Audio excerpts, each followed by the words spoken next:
పెద్దపల్లి జిల్లా కేంద్రంలో అసాంఘిక కార్యక్రమాల అణచివేత కోసమే కమ్యూనిటీ కాంట్రాక్ట్ ప్రోగ్రాంలు నిర్వహిస్తున్నామని పెద్దపల్లి సీఐ ప్రవీణ్ కుమార్ పేర్కొన్నారు.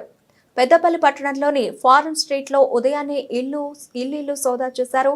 పెద్దపల్లి పట్టణ కేంద్రంలో దొంగతనాలు పెరిగిన దృష్ట్యా వాటిని అరికట్టడం కోసం పలు వీధులలో కార్డన్ సెర్చ్ ప్రోగ్రాంలు నిర్వహించి అపరిచిత వ్యక్తుల కదలికలను గమనిస్తున్నామన్నారు. కార్డన్ సెర్చ్ సోదాలో సరైన పత్రాలు లేని 50 బైకులు, 4 కార్లు, 6 ఆటోలను స్వాధీనం చేసుకున్నారు. అపరిచిత వ్యక్తులు దొంగతనాలకు పాల్పడే వ్యక్తుల పట్ల కఠినంగా వ్యవహరిస్తామని, ప్రజలు అపరిచిత వ్యక్తులు పట్టణంలో ప్రవేశిస్తే సమాచారం పోలీసులకు అందజేయాలని పేర్కొన్నారు. ఈ కార్యక్రమంలో ఎస్ఐలు లక్ష్మణ్ రావు, మల్లేష్, ధర్మారావు, ఎస్ఐ లక్ష్మణ్ తో పాటు సిబ్బంది పాల్గొన్నారు.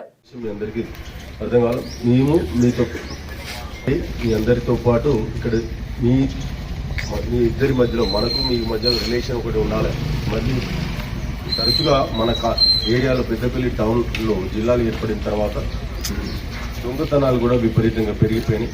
కాబట్టి మనకు అపరిచితులు ఎవరైనా వచ్చి ఇక్కడ ఉంటున్నారా, లేకపోతే అసాంఘిక శక్తులు ఏమైనా ఉంటున్నాయా, లేకపోతే ఇల్లీగల్ పనులు ఏమైనా చేస్తున్నాయా అనే ఉద్దేశం వాటిని నివారించాలనే ఉద్దేశంగానే మనం ఈ ప్రోగ్రామ్ అనేది ఆర్గనైజ్ చేసుకోవడం జరిగింది. మీరు కూడా మీ ఏరియాలకు సంబంధించిన అందరూ కూడా ఒకటి గుర్తుపెట్టుకుని మన ఏరియాలో ఎవరైనా వేరే దగ్గర నుంచి వేరే ప్రాంతం నుంచి వచ్చి ఈ ఏరియాలో ఉన్నట్లయితే, లేకపోతే రెంట్కి తీసుకుని ఉన్నట్లయితే వాళ్ళకి సంబంధించిన ఆధార్ కార్డు కావచ్చు, వాళ్ళకి సంబంధించిన పూర్తి వివరాలు తీసుకున్న తర్వాత మాత్రమే మన దగ్గర ఇంట్లో రెంట్కి అనేది ఇవ్వండి. ఎందుకంటే మన దగ్గర ఉంటున్నారు, కొంతకాలం మన ఇంట్లో రెంట్కి మంచిగానే ఉన్నట్టు ఉంటున్నారు.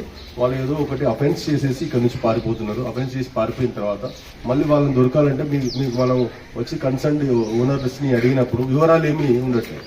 కాబట్టి అందరూ కూడా ఎవరైనా మీ దగ్గర హౌసెస్లో రెంట్కున్నా, ఇంకో ప్రాంతం నుంచి వచ్చి ఇక్కడ పని చేసుకుంటున్నాం, లేకపోతే వేరే రైస్ మిల్లో పని చేస్తున్నాం, లేకపోతే బేకింగ్స్లో పని చేస్తున్నాం, మీ ప్రాంతంలో మాకు రెంట్ కావాలని వచ్చినప్పుడు వాళ్ళకి సంబంధించిన పూర్తి వివరాలు ఖచ్చితంగా తీసుకొని ఎవరు కూడా మీ ఇంట్లో రెంట్కి ఎవరు కూడా ఇవ్వకండి.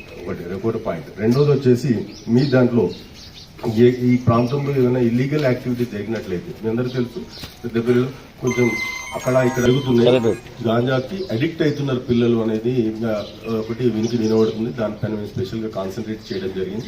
కాబట్టి మీరు యాజ్ ఎ పేరెంట్స్గా, యాజ్ ఎ బ్రదర్స్గా మీరందరూ కూడా మీకు సంబంధించిన పిల్లలందరినీ కూడా చేయాలి. ఎవరైనా గాంజాకు సంబంధించి కావచ్చు, డ్రగ్స్కి సంబంధించి కావచ్చు, మత్తు పదార్థాలకు ఎవరైనా బానిసలు అయితే వాళ్ళందరినీ కూడా కౌన్సిలింగ్ చేయాలి. మీతో కాకపోతే మా దృష్టికి తీసుకొచ్చినట్లయితే డెఫినెట్లీ కేసెస్ రిజిస్టర్ చేసి జైలుకు పంపే ఉద్దేశం కాదు మాకు. మనం మనిషిని మార్చాలా, అతని యొక్క చెడు అలవాట్లని నుంచి ఆయన మంచి ప్రవర్తనలో వచ్చే విధంగా చూడడానికి ప్రయత్నం. మనం నోటీస్ చేసినట్లయితే మన ఏరియాలో ఎవరైనా గాంజాకి సంబంధించిన అమ్మినా లేదా తాగినా అలాంటి వ్యక్తి వివరాలు మాకు ఇచ్చినట్లయితే, ఇచ్చిన వ్యక్తి వివరాలు కూడా సీక్రెట్గా మెయింటైన్ చేయడం జరుగుతుంది. అట్ ద సేమ్ టైం వాళ్ళని కూడా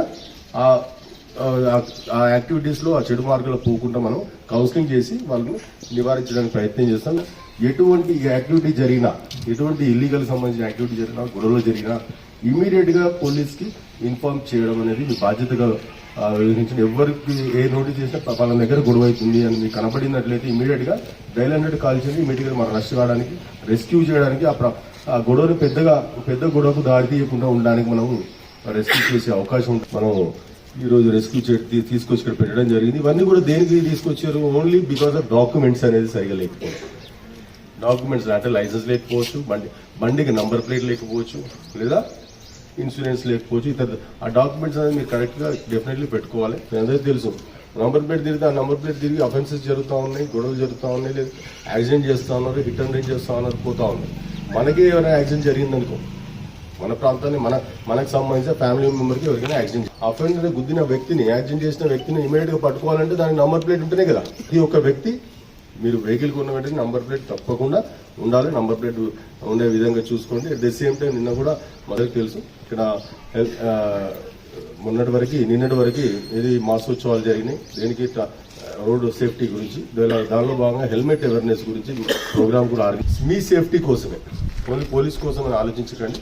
ఇక్కడ నుంచి లోకల్ అయినా, మున్సిపాలిటీ అయినా, బయటికి పోయినా, ఎక్కడ పోయినా స్కిడ్ అయి పడిపోయినా, కింద పడితే ఏమైందండి, హెడ్ ఇంజరీ అవుతా, మనం లైఫ్ అనేది కొలాప్స్ అవుతుంది, బ్రెయిన్ స్ట్రోక్స్ వస్తున్నాయి, మనిషి ప్రమాదంలో చనిపోయే అవకాశం, చనిపోతాం.